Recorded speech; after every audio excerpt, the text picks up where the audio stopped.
Assalamualaikum warahmatullahi wabarakatuh. Sekarang saya berada di kota Takengon dan di belakang saya adalah Masjid Tua Kebayakan Takengon. Simak video ini sampai habis untuk mengetahui kisah lengkapnya. Masjid Tua Kebayakan Takengon adalah rumah ibadah pertama masyarakat Muslim di kota Takengon, Aceh Tengah. Masjid ini berlokasi di Desa Bukit, Kecamatan Kebayakan, Takengon. Masyarakat sekitar sering menyebut masjid ini dengan sebutan Masjid Tua ataupun Masjid Tua. Dengan kata lain, masjid ini tidak memiliki nama. Masjid Tua pertama kali dibangun pada tahun 1901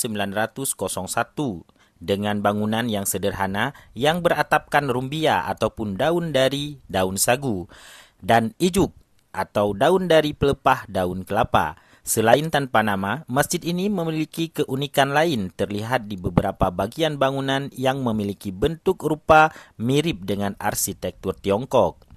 Menurut riwayat, Masjid Tua ataupun Masjid Tua ini adalah masjid pertama yang dibuat di Kabupaten Aceh Tengah di bawah kepemimpinan Raja ataupun Raja Mamat, dilanjutkan Raja Maun, lalu Raja Ilang dan dilanjutkan Raja Bukit terakhir, yakni Raja Ampun Zainuddin.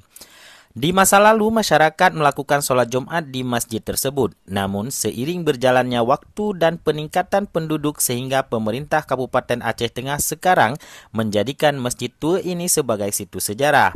Setelah masjid ini menjadi situs sejarah, muncul masjid-masjid lain seperti Mendele, Al-Abrar, Az-Zikra, Al-Ikhlas, dan lainnya. Dahulu masjid ini merupakan pusat kegiatan keagamaan masyarakat Kebayakan. Masjid ini digunakan sebagai tempat ibadah, kegiatan sosial serta pusat pendidikan Islam.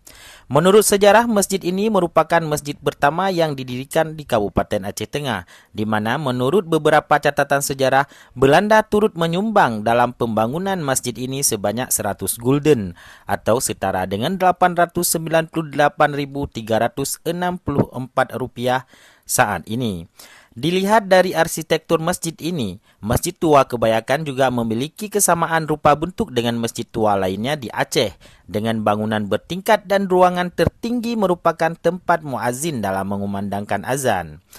Lokasi Masjid Tua Kebayakan berada di sisi jalan utama, sehingga sangat mudah ditemukan oleh masyarakat yang ingin berwisata religi ke kawasan Aceh Tengah.